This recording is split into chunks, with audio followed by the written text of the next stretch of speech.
বাচ্চা অথবা বড়দের স্কুল অফিসের টিফিনে প্রতিদিন একঘেয়েমি রুটি পরোটা না বানিয়ে আটার মধ্যে পনির গ্রেট করে একবার এই রেসিপিটি বাড়িতে বানিয়ে দেখতে পারেন। এটি বানানো যেমন সহজ, খেতে কিন্তু ঠিক তেমনই সুস্বাদু হয়। আর একবার তৈরি করে খেলে কিন্তু এর স্বাদ মুখে লেগে থাকবে। তো চলুন দেখে নেওয়া যাক আজকে আমার এই রেসিপিটি। তো ভিডিওটা কোথাও স্কিপ না করে পুরোটা দেখার জন্য আপনাদের কাছে আমার অনুরোধ রইল। সবার প্রথমে আমি এখানে একটা মিক্সিং বোল নিয়ে নিয়েছি। এবার আমি এর মধ্যে মেজারিং কাপ মেপে 2 কাপ পরিমাণে আটা দিয়ে দিচ্ছি। তবে আপনারা কিন্তু রেসিপিটা আটা ময়দা মিশিয়েও করতে পারেন অথবা শুধু ময়দা দিয়েও করতে পারেন। এবার আমি এর মধ্যে অ্যাড করে দিচ্ছি স্বাদ অনুযায়ী নুন। নুনটা অবশ্যই আপনারা আপনাদের স্বাদ অনুযায়ী দেবেন।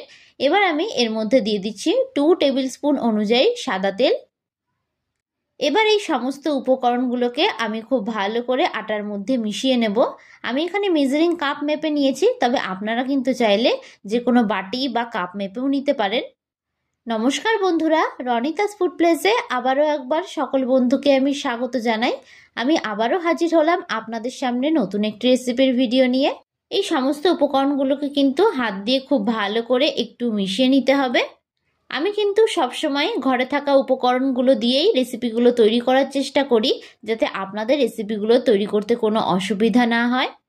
তো এইভাবে খুব ভালো করে কিন্তু আমি মিশিয়ে নিয়েছি। এবার আমি এর মধ্যে সামান্য সামান্য জল অ্যাড করে দেবো। আমি কিন্তু এখানে কোনো প্রকার ঠান্ডা বা গরম জল দিইনি, আমি এখানে রুম টেম্পারেচারে রাখা জলই দিয়ে দিয়েছি। এবার এটাকে আমি একটা ডো আকারে তৈরি করে নেব। আপনারা রুটি পরোটার ডো যেই রকমভাবে তৈরি করেন ঠিক সেই রকমভাবে কিন্তু একটি ডো আমাদেরকে তৈরি করে নিতে হবে। আর জলটা সামান্য সামান্য অ্যাড করে তারপর কিন্তু ডোটা রেডি করবেন। একেবারে জল দিলে ডোটা পাতলা হয়ে যেতে পারে। ডোটাকে কিন্তু খুব বেশি শক্তও করব না, আবার খুব বেশি নরমও করব না। আমার এই ভিডিওটা যদি আপনাদের কাছে ভালো লেগে থাকে তাহলে অবশ্যই একটা লাইক করে দেবেন। আর যারা যারা আমার চ্যানেলের নতুন বন্ধু তারা অবশ্যই আমার চ্যানেলটি সাবস্ক্রাইব করে দেবেন। আমার ভিডিওর আপডেট সবার আগে পেতে পাশে থাকা বেল আইকনটা ক্লিক করতে ভুলবেন না। আর যারা যারা ফেসবুক থেকে দেখছেন তারা রনিতাস ফুড প্লেস পেজটিকে ফলো করে দেবেন। তো দেখুন আমি এইরকমভাবে একটা ডো রেডি করে নিয়েছি। এবার এটাকে আমি 15 মিনিটের জন্য রেস্টে রেখে দেবো। আপনাদের হাতে যদি সময় না থাকে তবে আপনারা কিন্তু এটা রেস্টে নাও রাখতে পারেন। অন্যদিকে আর একটা আমি ছোট মিক্সিং বোল নিয়ে নিলাম। এবার আমি এখানে পনির নিয়ে নিয়েছি।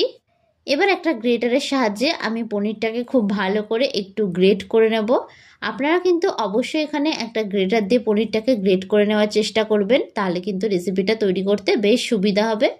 আর আমার এই রেসিপিটা আপনাদের কাছে কেমন লাগলো অবশ্যই কিন্তু আমাকে কমেন্ট বক্সে জানাতে ভুলবেন না। আর আপনারা কিরকম রেসিপি দেখতে চান সেটা আমাকে কমেন্ট বক্সে জানাবেন, তাহলে আমার রেসিপিগুলো তৈরি করতে সুবিধা হবে। তো দেখুন এইরকম ভাবে পনিরটাকে আমি খুব ভালো করে একটু গ্রেট করে নিয়েছি। সমস্ত পনিরটাকে আমার গ্রেট করা হয়ে গেছে। এবার আমি এর মধ্যে দিয়ে দিচ্ছি পেঁয়াজ কুচি। এখানে আমি একটা ছোট সাইজের পেঁয়াজকে খুব ভালো করে মিহি করে কুচিয়ে নিয়েছিলাম। এবার আমি এখানে ঝালের জন্য দিয়ে দিচ্ছি কাঁচা লঙ্কা কুচি। ঝালটা এখানে আপনারা অবশ্যই আপনাদের স্বাদ অনুযায়ী দেবেন। এবার আমি এর মধ্যে অ্যাড করে দেব 1 টিস্পুন ভাজা মশলার গুঁড়ো। এখানে আমি গোটা জিরে ও ধনেকে শুকনো কড়াইতে টেলে খুব ভালো করে একটু গুঁড়ো করে নিয়েছি। তবে আপনাদের হাতের সামনে যদি এই মশলাটা না থাকে তবে আপনারা এখানে গরম মশলাও ব্যবহার করতে পারেন। এবার আমি এর মধ্যে দিয়ে দিচ্ছি স্বাদ অনুযায়ী নুন। নুনটা অবশ্যই আপনারা আপনাদের টেস্ট অনুযায়ী দেবেন। এবার আমি এর মধ্যে সবশেষে অ্যাড করে দিচ্ছি চিনি। এতে কিন্তু টেস্টটা খুব ভালো ব্যালেন্স হবে, তবে এটা পুরোপুরি অপশনাল, আপনারা চাইলে নাও দিতে পারেন। এবার এই সমস্ত উপকরণগুলোকে আমি খুব ভালো করে একটু মিশিয়ে নেব। একটা চামচের সাহায্যে আমি কাজটা করে নিচ্ছি, তাহলে কিন্তু কাজটা খুব সহজে হয়ে যাবে। তো আপনাদের কাছে আমার রিকোয়েস্ট থাকলো পনির দিয়ে একবার হলেও এই রেসিপিটা বাড়িতে তৈরি করে দেখুন। আর একবার তৈরি করলে দেখবেন আপনার কাছে বারবার রিকোয়েস্ট আসবে এই রেসিপিটা তৈরি করার জন্য। আর এই রেসিপিটা তৈরি করলে কিন্তু বাড়ির ছোট থেকে বড়রা সকলেই খেতে খুব পছন্দ করবে। অন্যদিকে 15 মিনিট পর আমি ঢাকনা সরিয়ে নিলাম। এবারে আটার ডোটা কিন্তু আগের থেকে অনেকটা বেশি সফট ও নরম হয়ে গেছে। এই আটার ডোটাকে আমি আবারও খুব ভালো করে একটু মেখে নেব, তবে খুব বেশিক্ষণ মাখার কিন্তু প্রয়োজন নেই। ডোটা কিন্তু অনেকটাই সফট ও নরম হয়েছে। এবার এটার থেকে আমি লেচি কেটে নেব। সাধারণত রুটির লেচির থেকে একটু বড় পরোটার লেচির আকারে আমি এগুলোকে কেটে নেব। সবগুলোকে কিন্তু ঠিক একই মাপের আমি কেটে নিচ্ছি। এখানে আমার 4টে লেচি হয়েছে, যেহেতু আমি 2 কাপ আটা দিয়ে রেসিপিটা তৈরি করেছি। তবে আপনারা কিন্তু চাইলে পরিমাণটা বাড়িয়েও করতে পারেন। তো এবার একটা লেচি নিয়ে আমি দু হাতে তালু দিয়ে ঠিক এইরকমভাবে একটু গোল করে চ্যাপটা করে নেব। আমি সবকটা লেচিগুলোকে কিন্তু ঠিক একই রকমভাবে তৈরি করে নেব।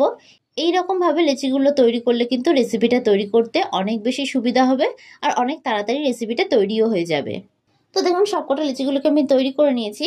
এবার একটা লেচি আমি নিয়ে নিলাম। এবার দু হাত দিয়ে আমি লেচিটাকে এইরকমভাবে চারিদিকে চাপ দিয়ে দিয়ে এইরকম একটা চ্যাপ্টা শেপের করে নেব। এরকম কিন্তু একটা চ্যাপ্টা বাটির শেপে আমাকে লিচিগুলোকে করে নিতে হবে। এরকম ভাবে সাইড দিয়ে হালকা করে চাপ দিলে কিন্তু এরকম একটা বাটির শেপ তৈরি হয়ে যাবে। এবার আমি এর মধ্যে 1 চামচ গ্রেট করে রাখা পনিরটা দিয়ে দেব। এবার এই মুখটাকে আমি খুব ভালো করে একটু বন্ধ করে দেব। মুখটাকে কিন্তু খুব ভালো করে একটু বন্ধ করে দিতে হবে যাতে পুরটা বাইরে বেরিয়ে না যায়। এবার ঠিক এইরকম ভাবে হাত দিয়ে চাপ দিয়ে একটু গোল করে নেব।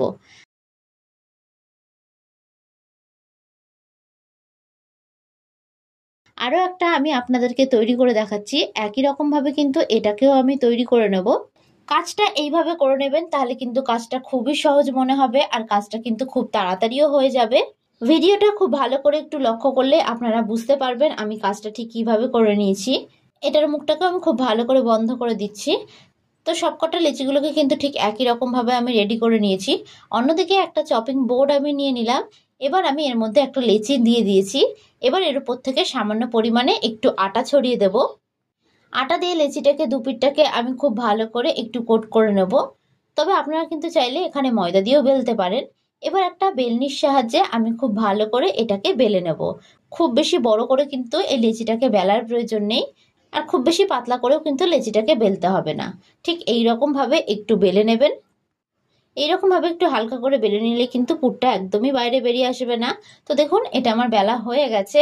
তো এরকম ভাবে একটু বেলে নেবেন। তো আরো একটা আমি আপনাদেরকে তৈরি করে দেখাচ্ছি। একই রকম ভাবে কিন্তু এটাকেও আমি বেলে নেব। আমি আবারও বলছি আমি এখানে আটা দিয়ে বেলেছি, তবে আপনারা কিন্তু চাইলে এখানে ময়দা দিয়েও বেলতে পারেন, সেক্ষেত্রে কিন্তু কোনো অসুবিধা নেই। প্রতিদিন একঘেয়েমি রুটি পরোটা না বানিয়ে একবার এই রেসিপিটি বাড়িতে বানিয়ে দেখতে পারেন। এর স্বাদ কিন্তু হয় সেরা। তো বাদবাকিগুলোকেও আমি বেলে নিয়ে আপনাদেরকে একেবারে দেখাচ্ছি। তো দেখুন সবগুলোকে কিন্তু ঠিক একই রকম ভাবে আমি বেলে নিয়েছি। আপনারা ঠিক এইভাবে বেলে নেওয়ার চেষ্টা করবেন। এবার অন্যদিকে একটা ফ্রাইং প্যান আমি বসিয়ে দিয়েছি। ফ্রাইং প্যানটা খুব ভালো করে গরম হয়ে গেলে আমি এর মধ্যে একটা পরোটা দিয়ে দেব। গ্যাসের ফ্লেমটাকে হাই রেখে আমি পরোটার এক পিঠটা খুব ভালো করে সেঁকে নেব। এক পিঠটা সেঁকা হয়ে গেলে আমি এটাকে উল্টে দেব। উল্টে অপর পিঠটাকেও কিন্তু খুব ভালো করে একটু সেঁকে নেব। তো দেখুন দু পিঠটা কিন্তু খুব ভালোভাবে সেঁকা হয়ে গেছে। এবার গ্যাসের ফ্লেমটাকে আমি মিডিয়ামে করে দিয়ে এর মধ্যে সামান্য একটু পরিমাণে সাদা তেল দিয়ে দেব। তেল দিয়ে বেশ উল্টে পাল্টে আমি খুব ভালো করে একটু ভেজে নেব। এরকমভাবে একটু চেপে চেপে ভেজে নেবেন, তাহলে কিন্তু ভেতর থেকে একটুও কাঁচা থাকবে না। তো দেখুন দু পিঠই এরকমভাবে আমি ভেজে নিয়েছি। এরকম লাল লাল করে কিন্তু একটু ভেজে নিতে হবে। তো এটা আমার ভাজা হয়ে গেছে। তো আমি আরও একটা আপনাদেরকে তৈরি করে দেখাচ্ছি। আমার এই ভিডিওটা যদি আপনাদের কাছে ভালো লেগে থাকে তাহলে অবশ্যই একটা লাইক করবেন, আর যারা যারা আমার চ্যানেলে নতুন বন্ধু তারা অবশ্যই আমার চ্যানেলটি সাবস্ক্রাইব করে দেবেন। আমার ভিডিওর আপডেট সবার আগে পেতে পাশে থাকা বেল আইকনটা ক্লিক করতে ভুলবেন না। আর যারা যারা ফেসবুক থেকে দেখছেন তারা রনিতাস ফুড প্লেস পেজটিকে ফলো করে দেবেন। তো ভিডিওটা শেষ পর্যন্ত দেখার জন্য আপনাদেরকে আমি অসংখ্য ধন্যবাদ জানাই। তো এই পরোটাটিও আমার ভাজা হয়ে গেছে। তো এটাকেও আমি অন্য একটি পাত্রে তুলে নেব। বাদবাকিগুলোকেও ঠিক একই রকমভাবে আমি ভেজে নেব। তো দেখুন খুব সুন্দরভাবে তৈরি হয়ে গেছে পনিরের পরোটার এই রেসিপিটি। তো আপনাদের কাছে আমার রিকোয়েস্ট থাকলো এই রেসিপিটি বাড়িতে একবার হলেও তৈরি করে খাওয়ার জন্য। তো আজকের মতন আমি বিদায় জানালাম। আবারও হাজির হব আপনাদের সামনে নতুন একটি রেসিপির ভিডিও নিয়ে। তো আশা করি আপনারা সকলে ভালো থাকবেন, সুস্থ থাকবেন। ধন্যবাদ।